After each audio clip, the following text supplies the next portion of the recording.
Sebelum melanjutkan, jangan lupa subscribe dulu. Terima kasih. Bab 120, Tyler kembali ke Orlando. Hailey tidak pernah memiliki perasaan yang tulus terhadap Tyler, dan dia menjalin hubungan dengannya saat itu, semata-mata karena Tyler lebih kaya daripada Jordan. Namun, apa yang dikatakan Tyler benar.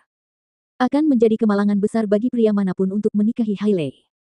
Saat Hailey menikah dengan Jordan, dia menjadikan Jordan sebagai suami yang diselingkuhinya. Setelah dia menikah dengan Tyler, keluarga Collins, yang awalnya merupakan keluarga papan atas, berakhir di ambang kebangkrutan. Dia kemudian berdamai dengan Jordan, tetapi setelah dia berdamai, Jordan berubah dari presiden sebuah perusahaan menjadi pria yang tidak punya uang. Tidak berlebihan jika dikatakan bahwa dia pembawa sial. Tyler berkata dengan kejam, "Hailey, aku ingin bertanya padamu, apakah Jordan benar-benar telah diusir dari keluarganya? Dia tidak sedang bermain trik, kan? Suamimu ahli berpura-pura miskin." Hailey tahu bahwa Tyler ingin membalas dendam pada Jordan. Dia berkata, "Kali ini benar, dan kami ditolak masuk ke Inggris. Saya menelepon Anda kali ini untuk memberitahu bahwa Anda dapat kembali ke Orlando. Aku tahu kau melarikan diri ke New York dan tidak berani kembali sejak saat itu karena apa yang terjadi di Hotel Rossi sebelumnya. Orang tuamu berada di Orlando selama ini. Mereka pasti sangat merindukanmu setelah sekian lama tidak bertemu denganmu." Hailey tahu bahwa Tyler tidak berani kembali ke Orlando untuk waktu yang lama karena dia takut pasukan bawah tanah Jordan akan berurusan dengannya. Hailey mengingatkan, "Jika kamu tidak berani datang, kamu bisa bertanya-tanya dan mencari tahu dari teman-temanmu yang merupakan gangster, seperti Pablo atau Salvatore, apakah mereka masih bekerja untuk Jordan." Hailey tidak punya teman yang merupakan gangster atau berlatar belakang kumuh. Paling tidak, ia dikenal sebagai gadis baik. Oleh karena itu, dia ingin menggunakan Tyler untuk menyelidiki latar belakang kekuatan bawah tanah di Orlando dan mencari tahu apakah Pablo dan Salvatore masih bawahan Jordan. Jika memang begitu, itu akan membuktikan bahwa pengusiran Jordan dari keluarganya hanyalah sandiwara. Tentu saja, Hailey telah melihat perbedaan drastis dalam sikap Pablo ketika dia datang ke S Corporation sebelumnya.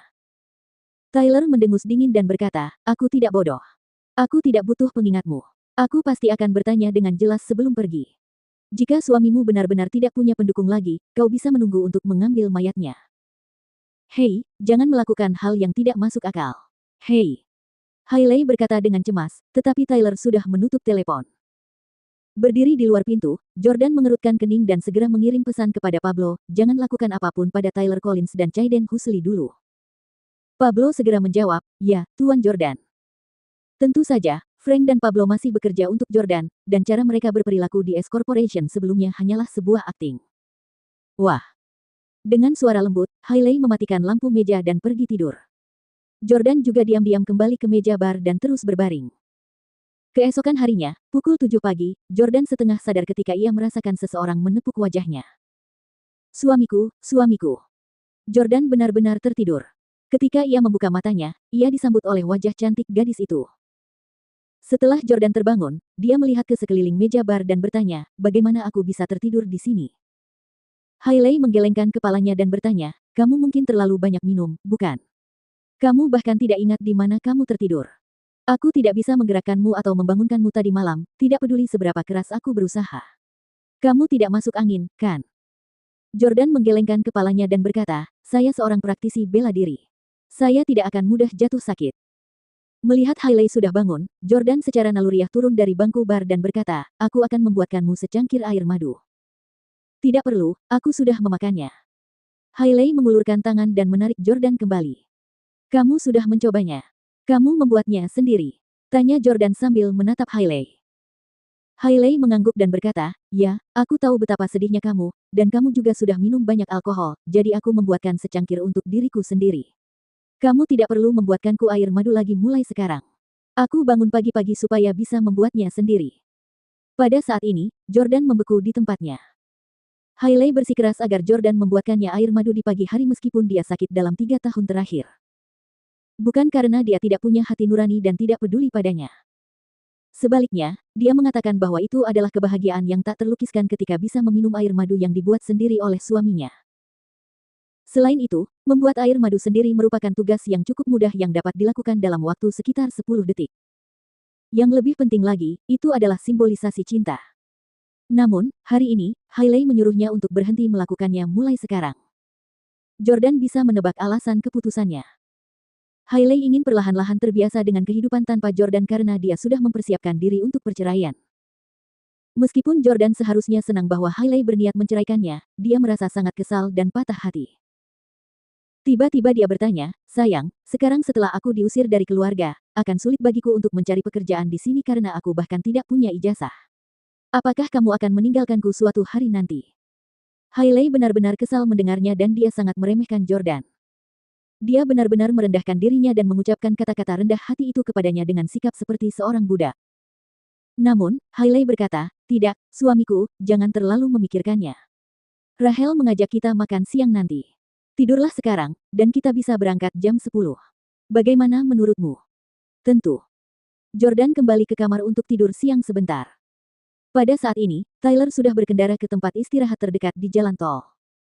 Tyler tidak berani melanjutkan mengemudi dan malah menelepon Salvatore. "Selamat pagi, Salvatore. Aku tidak mengganggu istirahatmu, kan?" Tyler menyapa dengan hormat. "Siapa ini?" Salvatore sedang makan donat dan minum kopi. "Namaku Tyler," kata Tyler dengan patuh. Salvatore membentak dengan tidak sabar, "Bagaimana mungkin aku tahu siapa Tyler? Siapa nama lengkapmu?" "Tyler Collins. Aku Tyler Collins. Ayahku Leonard Collins, dan kita pernah bertemu sebelumnya," kata Tyler panik. Salvatore segera menyeka kopi di bibirnya. Tyler telah mengirim dirinya sendiri ke Salvatore. Jordan sebelumnya telah memerintahkan mereka untuk mengebiri Tyler, tetapi dia tidak dapat ditemukan bahkan setelah mereka mencari kemana-mana di Orlando selama periode waktu ini. Dia tidak menyangka Tyler akan mengambil inisiatif meneleponnya hari ini. Namun, Pablo juga mengatakan kepadanya untuk tidak menyakiti Tyler dan Caiden untuk sementara waktu kemarin. Oleh karena itu, Salvatore memperlakukan Tyler dengan sikap yang baik. "Anda, Tuan Collins. Sudah lama saya tidak bertemu dengan Anda. Di mana Anda menghasilkan banyak uang sekarang? Berikan saya pekerjaan saat Anda punya kesempatan. Kami menunggu untuk mencari nafkah." Mendengar bahwa sikap Salvatore masih relatif ramah, Tyler merasa bahwa dia punya kesempatan. "Salvatore, saya ingin bertanya apakah Anda masih bekerja untuk Jordan Stelle?" Salvatore bertanya, "Jordan Stelle? Kamu belum lihat berita. Jordan sudah lama jadi orang miskin. Aku sudah lama berhenti bekerja untuknya." "Benarkah itu?" Tyler ragu.